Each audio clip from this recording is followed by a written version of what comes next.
Hello दोस्तों, book beats में आपका स्वागत है। यहाँ किताबें बोलती हैं और आप सुनते हैं। इस किताब में लेखिका ने अपने जीवन के गहरे दर्द, आंतरिक संघर्ष और आत्मखोज की यात्रा को साझा किया है। उन्होंने बताया कि कैसे बचपन में हुए आघात, विशेष रूप से अपने पिता की आत्महत्या की कोशिश ने उनके जीवन को एकदम बदल दिया। वो केवल 13 साल की थीं जब उनके पिता ने जिंदगी से हार मानने की कोशिश की, और ये अनुभव उनके अंदर गहरे अपराध बोध, शर्म और खुद को नकारने की भावना भर गया। दोस्तों, ऐसा अनुभव किसी भी बच्चे के दिमाग में गहरा और बुरा प्रभाव छोड़ सकता है। आगे वो बताती है कि पहले वो एक उज्जवल, प्यार से भरी बच्ची थीं, लेकिन पिता की उस एक घटना ने उन्हें अंदर से तोड़ दिया। उन्होंने अपनी आत्मा को दबा दिया, अपनी रुचियों को छोड़ दिया, पढ़ाई और खेल में पिछड़ने लगीं और जीवन को महत्वहीन समझने लगीं। उन्होंने खुद को अंधेरे में खो दिया और अंदर ही अंदर खुद को दोषी मानती रहीं। जैसे जैसे वे बड़ी हुईं, उन्होंने कई अस्थिर और दर्द भरे रिश्तों में खुद को फंसा लिया, जिनमें शारीरिक और मानसिक शोषण शामिल था।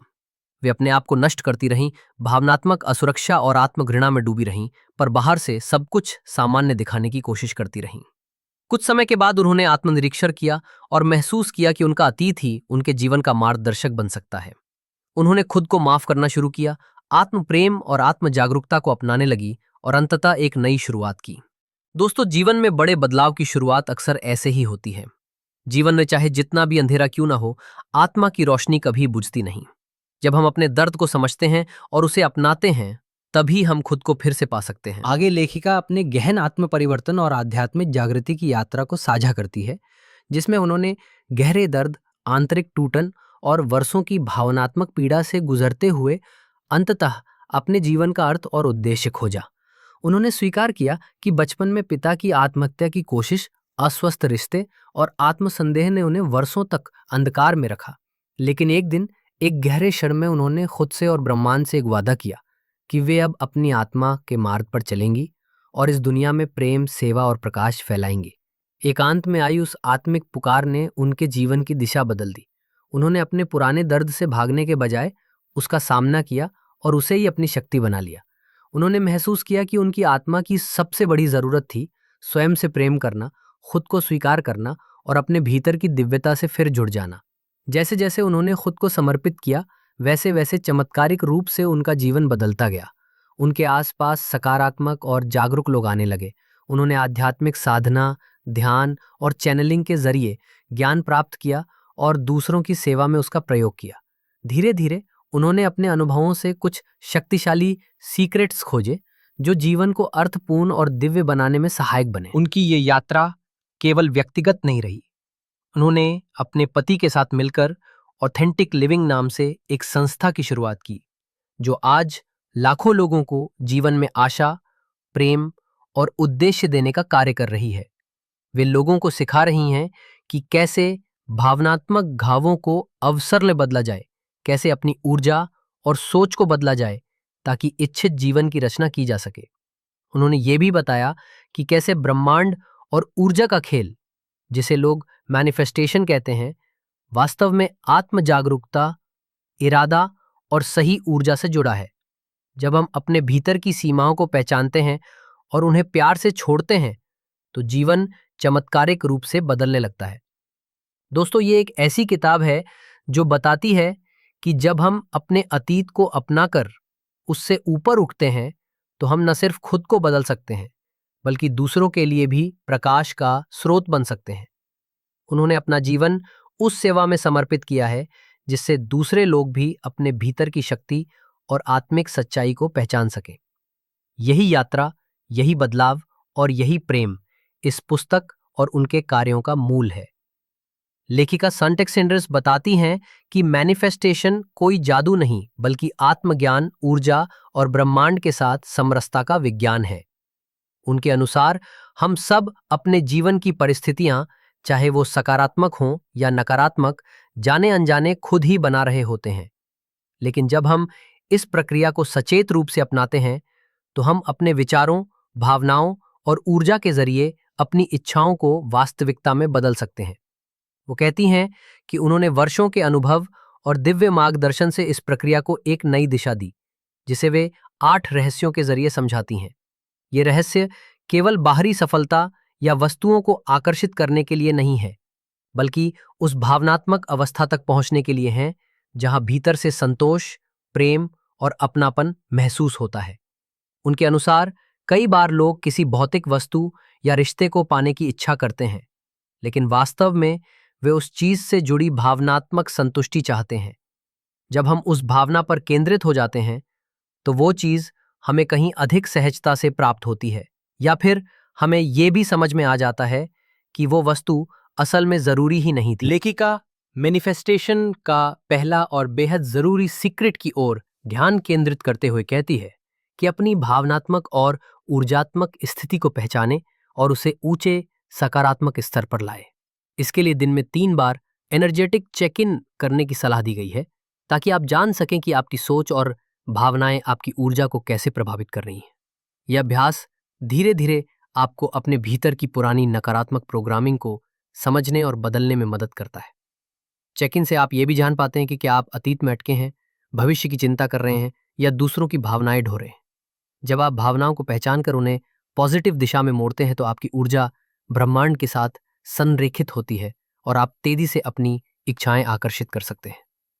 ये अभ्यास कुछ हफ्तों में स्वाभाविक बन जाता है, और अगर कभी इसमें असहजता महसूस हो तो हल्के फुल्के ग्राउंडिंग तरीकों से खुद को शांत कर सकते हैं।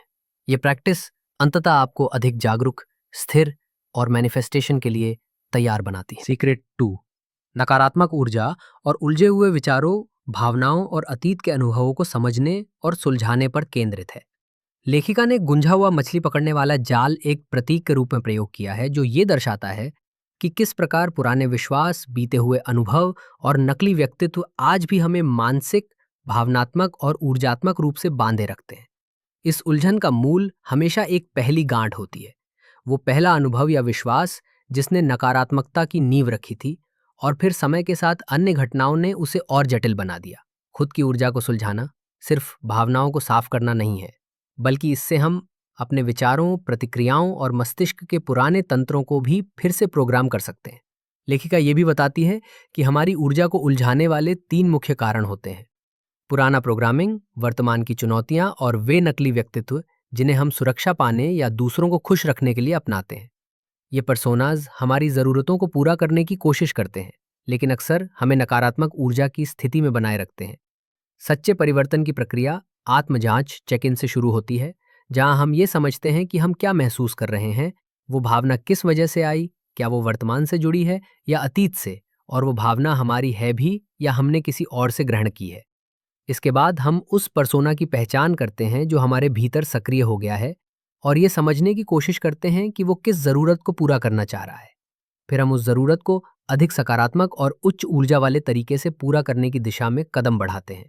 ये प्रक्रिया समय और अभ्यास मांगती है, लेकिन इससे मिलने वाला मानसिक और आत्मिक हल्कापन जीवन की दिशा और ऊर्जा को पूरी तरह बदल सकता है। सीक्रेट 3 में लेखिका बताती है कि ट्रिगर को समझना और उसे मैनेज करना मैनिफेस्टेशन की प्रक्रिया में कितना महत्वपूर्ण होता है।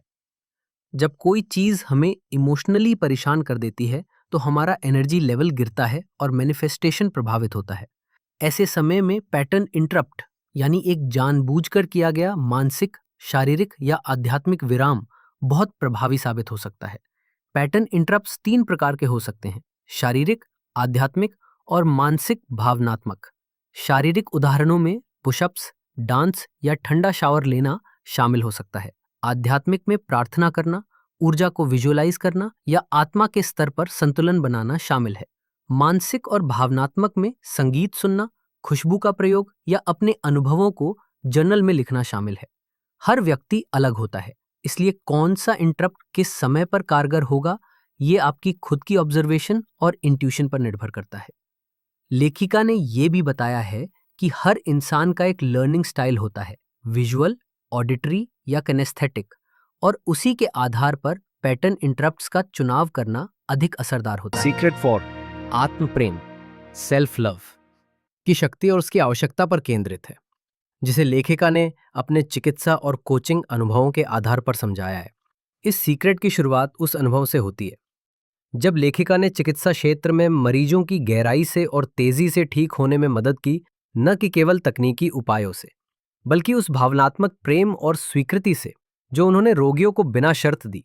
ये प्रेम किसी वैज्ञानिक पद्धति से नहीं सीखा गया था, बल्कि यह एक सहज भाव था जिसे लेखिका ने उपचार की प्रक्रिया में शामिल किया। जब मरीज बिना जजमेंट के प्रेम और सुरक्षा महसूस करते हैं, तो उनका अवचेतन खुद को सुरक्षित मानता है, जिससे वे गहराई से हीलिंग के लिए तैयार होते हैं। सच्चा आत्म प्रेम एक हाई वाइब्रेशन की स्थिति है जो हमारे अवचेतन और ब्रह्मांडीय शक्ति के साथ गहराई से जुड़ने में मदद करता है। लेखिका ने एक व्यक्ति की कहानी साझा करते हुए यह समझाया गया है कि कैसे वर्षों पुरानी गलती और उस पर बनी नकारात्मक धारणाएं उसे भीतर से तोड़ रही थी, लेकिन धीरे धीरे आत्म प्रेम और क्षमा की भावना ने उसे फिर से आत्म मूल्य और विश्वास की ओर ले आई। आत्म प्रेम की प्रक्रिया आसान नहीं होती, खासकर तब जब कोई गहरी आंतरिक चोटें या पुराने दर्द हों। लेकिन जैसे जैसे हम अपनी भावनाओं की परतें खोलते हैं, ट्रिगर्स को समझते हैं और खुद को बिना शर्त अपनाना शुरू करते हैं, वैसे वैसे आत्म प्रेम एक स्वाभाविक अवस्था बन जाता है। यह केवल बाहरी देखभाल या सतही आनंद की बात नहीं है, बल्कि ये स्वयं के साथ गहरी ईमानदारी, सम्मान और आत्मसंवाद की बात है। आत्म प्रेम हमें सीमाएं खींचना सिखाता है, अपनी सच्चाई को जीना सिखाता है और अपने मूल्यों के साथ खड़े रहना सिखाता है। सीक्रेट पाप इस बात की गहराई से पड़ताल करता है कि किसी भी लक्ष्य को सफलतापूर्वक पूरा करने के लिए सही इंटेंशनल एनर्जी यानी संकल्प ऊर्जा कितनी जरूरी होती है। लेखिका बताती हैं कि सिर्फ एक अच्छा इंसान होना या दूसरों की भलाई के लिए कुछ करना ही काफी नहीं है, बल्कि जरूरी है कि हमारी ऊर्जा हल्की, सच्ची और सकारात्मक हो, न कि डर, अपराधबोध, शर्म या कमी की भावना से प्रेरित। जब हम किसी लक्ष्य को इस तरह की साफ, उच्च आवृत्ति वाली ऊर्जा से जोड़ते हैं, तो हमारा वाइब्रेशन ब्रह्मांड के उच्चतम कंपन से मेल खाता है, जिससे न केवल लक्ष्य आसानी से साकार होता है, बल्कि जीवन में अप्रत्याशित शुभ घटनाएं भी घटती हैं। लेखिका ये भी बताती है कि आपकी इंटेंशन कितनी सच्ची है, ये इस बात पर निर्भर करता है कि वो किस भावना से प्रेरित है। क्या वो प्रेम, आनंद, शांति और आत्मसम्मान से निकली है, या फिर डर, अकेलापन और अस्वीकृति की भावना से। उदाहरण के लिए, यदि कोई इंसान इसलिए प्रेम चाहता है क्योंकि वो खुद को बेकार समझता है, तो उसकी मंशा एक नकारात्मक ऊर्जा से निकलती है और वही ऊर्जा उसका अनुभव भी बनाएगी।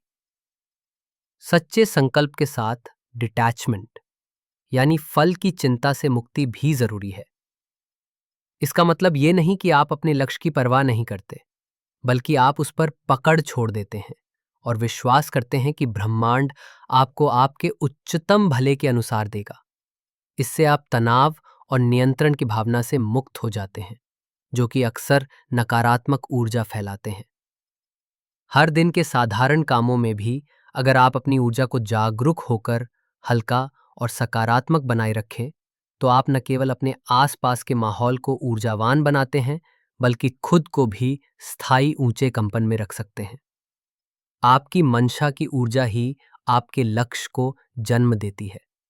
जब आप सच्चाई, प्रेम, आत्मसम्मान और समर्पण से भरे होते हैं और अपने नतीजों को ब्रह्मांड पर छोड़ देते हैं, तो आप न सिर्फ अपने इच्छित लक्ष्य को पाते हैं, बल्कि उससे कहीं ज्यादा गहरा, स्थायी और संतोषजनक अनुभव प्राप्त करते हैं। सीक्रेट 6 में लेखिका बताती है, जब हम कोई मैनिफेस्टेशन गोल तय कर लेते हैं, तो केवल इंतजार करना ही काफी नहीं होता, बल्कि उस दौरान सक्रिय रूप से कुछ चीजें करते रहना जरूरी होता है।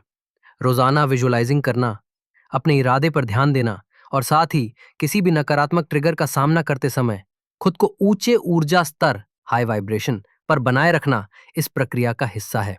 इस दौरान हमें मैनिफेस्टेशन ब्लूप्रिंट बनाना होता है, जो 3 चीजों पर केंद्रित होता है। एक सकारात्मक एक्सपेक्टेशन माइंडसेट बनाना। 2, यूनिवर्स द्वारा भेजे गए संकेतों के आधार पर सही एक्शन स्टेप्स लेना। 3, जब कोई स्टेप हमें इमोशनली ट्रिगर करे, तो उस पर सही तरीके से प्रतिक्रिया देना, ताकि हमारी ऊर्जा नीचे ना गिरे। इस ब्लूप्रिंट की मदद से हम तय कर पाते हैं कि कब क्या करना है और अगर कोई बाधा आए तो उससे कैसे निपटना है।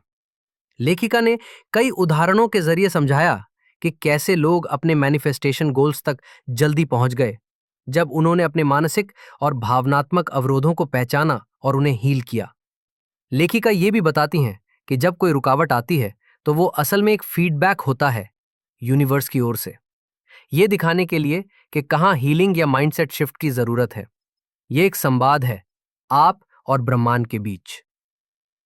मैनिफेस्टेशन एक जादुई प्रक्रिया से ज्यादा एक जीवन शैली है। अभ्यास से ये सहज बन जाती है और आपके जीवन के हर क्षेत्र में उपयोगी साबित होती है। अब तक आपने अपनी ऊर्जा को ऊंचा बनाए रखने, ट्रिगर्स को पहचानने और पॉजिटिव बदलाव लाने की प्रैक्टिस की है। अगला सीक्रेट, सीक्रेट 7, अपने जीवन के अलग अलग क्षेत्रों जैसे करियर, रिश्ते, पैसा, आत्म प्रेम आदि के पुराने नियमों की पहचान करना और उन्हें धीरे धीरे सकारात्मक, समर्थन देने वाले नियमों से बदलना। ये प्रक्रिया दिमाग को सहज रूप से अपनाने योग्य होनी चाहिए, इसलिए बीच बीच में छोटे कदमों से बदलाव करें। लेखिका एक विजुअलाइजेशन अभ्यास भी सुझाती हैं, जिसमें आप पुराने नियमों को प्रतीकात्मक रूप से हटाकर नए नियम बॉक्स में रखते हैं। ये ऊर्जा को शुद्ध करने और ब्रह्मांड से तालमेल बनाने में मदद करता है। हर 90 दिन में या जब कोई नियम भारी लगे, तब इसे अपडेट करना चाहिए। जैसे जैसे आप नए नियमों के अनुसार जीने लगते हैं, आपकी ऊर्जा ऊंची होती जाती है। जीवन में चमत्कारी अवसर और बदलाव स्वतः आने लगते हैं। ये सीक्रेट आपको प्रेरित करता है कि आप अपने पुराने सीमित विश्वासों को प्यार से विदा करें और नए आत्मसशक्तिकरण वाले नियमों के साथ आगे बढ़ें। लेखिका मैनिफेस्टेशन की अंतिम और सबसे शक्तिशाली तकनीक को साझा करती है, सीक्रेट 8। इसमें बताया गया है अपने भविष्य के श्रेष्ठ संस्करण, फ्यूचर सेल्फ को साकार करना। लेखिका बताती हैं कि जब हम किसी समस्या में फंस जाते हैं या जीवन में किसी चुनौती का सामना करते हैं, तो हम अपने उस भविष्य के स्वरूप से मार्गदर्शन प्राप्त कर सकते हैं जो पहले से उस स्थिति से पार पा चुका है। इस तकनीक के जरिए हम न केवल समाधान पा सकते हैं, बल्कि उस आत्मविश्वासी, शांत और सफल व्यक्तित्व को अपनाना भी शुरू कर सकते हैं जो हम बनना चाहते हैं। ध्यान और विजुअलाइजेशन के माध्यम से हम एक सेक्रेड स्पेस की कल्पना करते हैं और वहां अपने भविष्य के संस्करण से मिलते हैं, उससे मार्गदर्शन लेते हैं और उसकी ऊर्जा को अपने भीतर महसूस करते हैं। यह केवल आध्यात्मिक प्रक्रिया नहीं है, बल्कि एक गहरा मनोवैज्ञानिक अभ्यास भी है। जब हम बार बार इस प्रक्रिया को करते हैं और भविष्य की उस सकारात्मक पहचान को अपनाते हैं, तो हमारा मस्तिष्क नए न्यूरल पाथवे बनाता है, जिससे वो व्यवहार और सोच हमारी आदत बन जाती है। हमारी सभी समस्याओं का समाधान पहले से हमारे भीतर मौजूद है। जरूरत है बस उस उच्च चेतना और आत्मविश्वास से जुड़ने की, जो हमारे भविष्य का श्रेष्ठ रूप हमें दिखाता है। जब आप मैनिफेस्टेशन की 8 तकनीकों को आत्मसात कर लेते हैं, तो धीरे धीरे आप उन्हें अपने तरीके से अपनाने लगते हैं। शुरुआत में जो विधियां आपने लेखक के निर्देशों के अनुसार अपनाई थी, अब वे आपकी अपनी शैली में ढलने लगती हैं। यही आत्मविकास का संकेत है। यहां तक वीडियो देखने के लिए धन्यवाद। अगर आपको यह समरी अच्छी लगी हो तो इस वीडियो को लाइक करें और चैनल को सब्सक्राइब करें। धन्यवाद।